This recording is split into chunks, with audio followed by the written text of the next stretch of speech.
amazing recipe. I am so excited yet another day because today at the Young's house, Gina Young is going to share with you all how easy it is to make delicious. And when I say delicious, I mean delicious meatball subs. These meatball subs right here, they're pretty much bomb. They're so easy to make. It doesn't require a lot of ingredients, and you know, make it Gina Young style, it's gonna be so tasty. Y'all never had my meatball subs before. Better make you some. Here are the lovely ingredients you will need. First thing that you will need, of course, you're gonna need some type of buns. And honestly, I'm gonna be honest with you, this is some hot dog buns. You could use some sub buns if you wanted to. But sometimes I feel like when you have a meatball sub, you don't wanna like overwhelm the situation with too much bread. So we have some hot dog buns, okay? You can also find like a bratwurst bun that is just a little bit bigger than a hot dog bun. You're gonna need some cheese. Now, when I make meatballs, I like to use one or the other. I like to use either white American cheese, which we're gonna use today, or provolone. Both of them are perfect for meatball subs. So that's what we have here. You're gonna need either some spaghetti sauce or some marinara sauce. So we have some gorgeous marinara sauce here. And then we have a really interesting ingredient. You're gonna need some milk. And the kind of milk that I'm going to be using you can use just a vitamin D milk, but the kind of milk I'm going to be using today is evaporated milk, and it's going to make these meatballs really light and airy and soft and moist. You're going to need some breadcrumbs, so we have some breadcrumbs here. And then also we have 2 pounds of ground beef, and then we're going to need some fresh parsley. Couple of spices so we can make this thing taste good. So right here, I have some black pepper, we have some sazon, we have salt, and we have Parmesan cheese. Make sure your hands are impeccably clean. Let's get started with this really quick and simple, yet so tasty recipe. I couldn't be more excited to share with you all how easy it is to make meatballs. A lot of people, they really don't know how to make meatballs, but that's what I'm here for. I'm gonna show you how easy it is to make. You're gonna be stress-free in the kitchen. This recipe is a piece of cake. Now, there's some ingredients I almost forgot to tell you all about, but it's never too late. Get you some eggs. You're gonna need some eggs, and what the eggs are used for is they're used for 2 different things. And they're used to make your meatballs nice and moist, but then also they're used to hold the meatballs together so that they don't fall apart. And then I want to talk about a couple of things. There are several different ways you can make your meatballs. Now, once we make up our mixture, you can turn around and throw them in the oven, which I do a lot. Or if you have a really lean meat that doesn't have a lot of oil in it, after you make up your meatballs, guess what you can do? Guess what you can do? You can take those meatballs raw and you can throw them right into your marinara or your spaghetti sauce and just let it simmer all day. And listen here, talk about delicious. So you be the judge on how you want to do yours. What I'm going to do today is, because since my meat isn't really lean, I'm going to go ahead, throw it onto a baking dish, throw it in the oven until they're fully cooked, and then I can get rid of any excess oil. But like I said, keep in mind, if you're using like a ground turkey or a ground chicken or a really lean beef, then you just throw them into your sauce raw, let them cook up. They're delicious, okay? So we put 2 eggs into our meat, okay? Let's just set this aside for the moment. I have curly Italian parsley.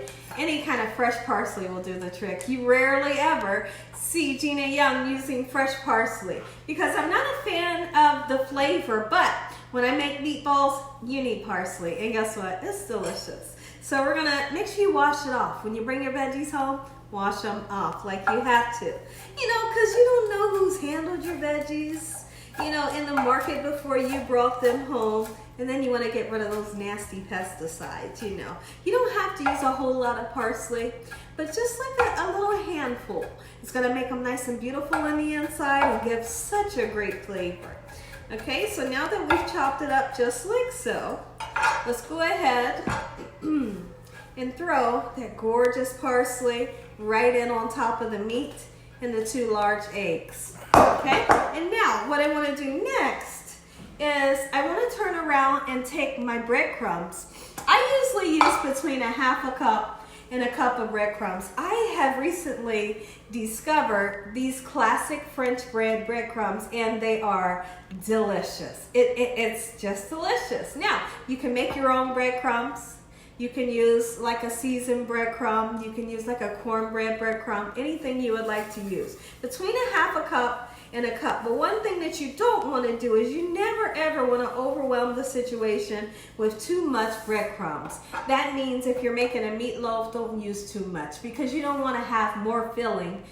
When I say filling, which is the bread, you don't want to have too much of that and not enough meat. You know, kind of balance it out a little bit. And I know you know how to do that. So we're gonna put, like my grandma would do. My grandma would take either some crackers or white bread or her breadcrumbs when making a meatloaf, but then she would do something really interesting. She would turn around and put milk into her breadcrumbs and talk about a moist, delicious meatloaf every time. And I bet you this was probably the trick. The bread crumbs and the milk, and you get it kind of mushy. I guess that's the term that I'm looking for. And then we're gonna put it in and we're gonna mix everything up after seasoning up our meat mixture when I come back.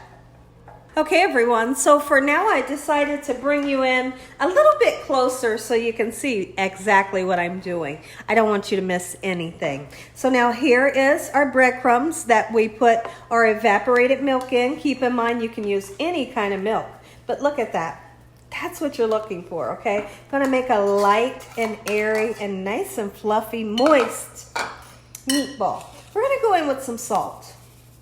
Get you some in there. If you wanted to put a little bit of ketchup in there, guess what? Absolutely you could. Okay, sometimes you will see me put like ketchup into my meatballs. It just brings extra flavor. We're gonna go in with some black pepper. And then I've recently discovered this amazing spice here. It is a Sazon Total. It says the perfect seasoning, and really that's the right name for it because it is perfect, it's delicious. Let's get some in there. Don't be afraid to season. And then you're gonna need some Parmesan cheese. Those of you that would like to use a fresh Parmesan cheese, absolutely you could. We're gonna use around about 1/3 of a cup. Excuse me, everyone. I had a tickle in my throat. We're going to use around about 1/3 of a cup of the Parmesan cheese. It really gives you a nice brightness to these meatballs. Let's get a little bit more, just like so. All right, my hands are nice and clean. I like to go in with my God-given gift, which is my hands, and we're just going to mix everything up just like so. We want to make sure that these breadcrumbs and the fresh egg and the spices and the parsley is well incorporated. And once we get that done, I'll come back to show you all what you need to do next. I want you all to take a look at the consistency of our meat mixture, and there's two things that you can tell. You can tell that it's not too watery, but then you can also tell that it would stick together. Feel the mixture and do a number like this, just to see, is it gonna stick? And if it stays just like that, guess what? You got the right texture. Make your meatballs the size that you would like. If you wanna make teeny tiny meatballs, hey, go ahead, have fun. Medium size, big ones, whatever you like, that's what you're gonna do. Look at this. Beautiful meatball, just like so. And I'll make several of them. All right, but I do want to talk about the importance of not overmixing your meat. You could definitely overmix the meat, and you don't want to do that. When you're making meatballs or meatloaf, I always like to tell everybody, please make sure that you do not overmix the meat, because the heat from your hands can cause the meat to be dry and not moist. So never ever, my grandma would always say, don't overmix the meat. And really it's that simple. Just handle it just a little bit to where you know, you get everything nice and incorporated after putting your seasonings and your veggies and your cheese and everything in there. And then you go ahead and make them up just like so. And then we're gonna put them into a baking dish, and you can put them really close to each other. This is not a situation like we're making cookies and you wanna make sure that they're not too close because they'll spread. Because these are meatballs, they're not gonna spread. They're gonna get golden brown on each side, and guess what I love about this recipe? You don't have to turn them, you don't have to flip them over. When they're done, they're done. So let's go ahead, get our meatballs onto our cookie sheet.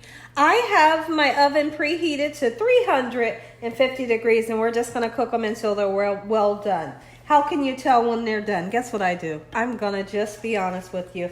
I turn around and I take one off of the pan, I cut that baby open and see if it's done on the inside. You know, really I do. And it's that simple. You don't have to have a thermometer to see if it's done and all of that. And I do, also there was something else I wanted to bring to your attention. I have to figure out what I wanted to say, and I'll be right back. Now, when you're making your meatballs, try your best. Try your best to make them all the same size, but honestly, if you can't, don't worry about it. Don't worry about it, okay? So now, in the oven we go, 350 degrees, and I remembered what I wanted to tell you. I'll tell you when I come back.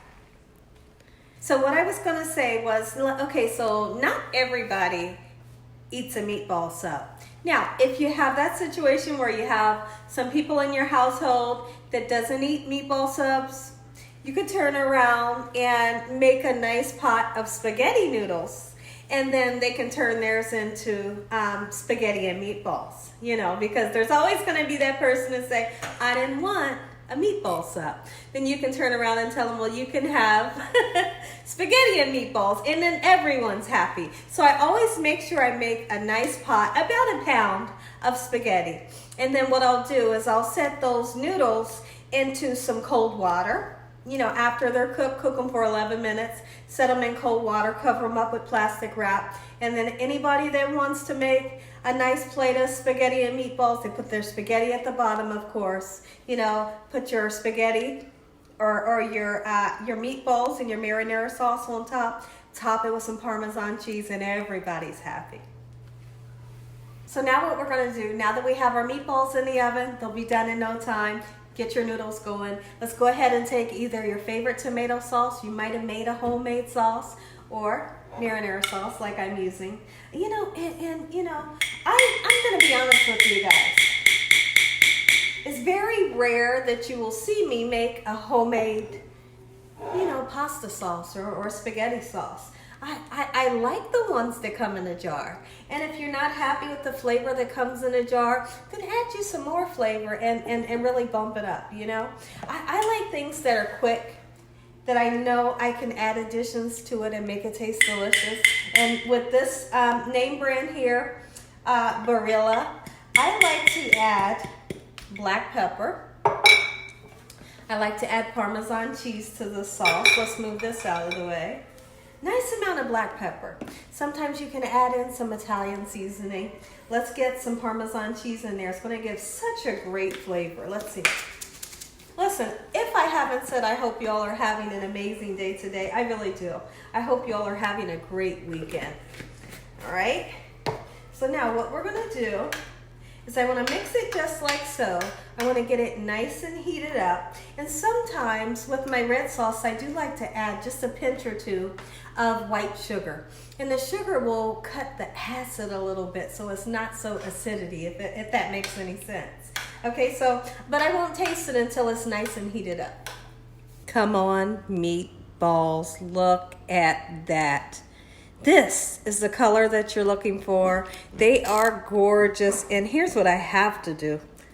Here's what I have to do. We have to taste this. We're going to cut down into one of these so I can let you all see exactly what it looks like in the inside. I know I have some chicken over there. Don't worry about that. That chicken's going on the grill. It's not a video, but we need to get these meatballs into that gorgeous sauce after we cut down into this and possibly taste it. Take a look at the inside. Like literally, you can see the flavor. This is what you call a meatball, Gina Young style. Now, I'm tasting it. I have to. And that baby is so good. Let's get these meatballs into here and let it simmer as long as you want. If you all enjoyed this video, give me a thumbs up. If you haven't subscribed, make sure you subscribe. Tell your family and friends and everyone you know. Tell the whole world about Gina Young, what I'm doing in this kitchen on a daily basis. When I come back, I'm going to say an amazing prayer. We're going to be making some meatballs. You all are going to get that first bite. I can't wait till you see how beautifully the sandwich comes together. But like I said, let the meatballs simmer as long as you want. Heck, you could let them simmer all day. You got to see this. You have to see this.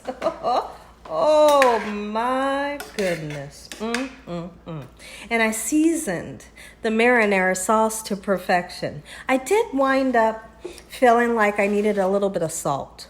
So I went in with some salt, the black pepper, the Parmesan cheese, a little tiny bit of sugar. And we tasted it, and listen here. This is the perfect sauce for our meatball subs. Oh my goodness. This, meatballs Gina Young style. Delicious, quick, and simple. I don't know if I've already said, if you all enjoyed this video, give me a thumbs up. If you haven't subscribed, make sure you subscribe. Tell your family and friends and everyone you know. Tell the whole world about Gina Young, what I'm doing in this kitchen on a daily basis. Keep in mind, if you don't like white American, turn around and use some provolone. Both of them go perfect. And even hot pepper cheese. Listen here. I like to put the cheese on the bottom because it really, guess what it does? It soaks up the sauce, and then you won't have a soggy bun. Now, some people like a whole lot of sauce on their meatball sub. Some people like a little bit, like I do. I'm telling you one thing. I can't stop eating these meatballs. So delicious, and the sauce is amazing. Like, you can drink the sauce right off of a flip-flop. This right here is what I call Gina Young style. This is some good cooking right here. And we're going to put some Parmesan cheese on top. Load it with meatballs if you want. Get some Parmesan on there. And then we'll go ahead and say our prayer. Heavenly Father, we thank you once again for a beautiful day. Lord, we thank you for your love, time, your mercy, and your understanding. Please forgive us for our sins. Come into our hearts. We make you our Lord and Savior. Send your angels down to surround us day and night. Your Holy Spirit to help us make good decisions. Give us peace over our minds in the name of Jesus. We pray that no weapons formed against us shall prosper. We bind the devil away from us in Jesus' name. Let the devil know he has no authority over this household. Heavenly Father, we thank you for the food, the love, the peace, and the joy you bring us every day. Amen. We're going to take a bite when I come back. Amen. Once again to our beautiful prayer. I'm going in on this one right here. This one right here, it's calling my name. Look, I'm biting it. I'm biting it right now.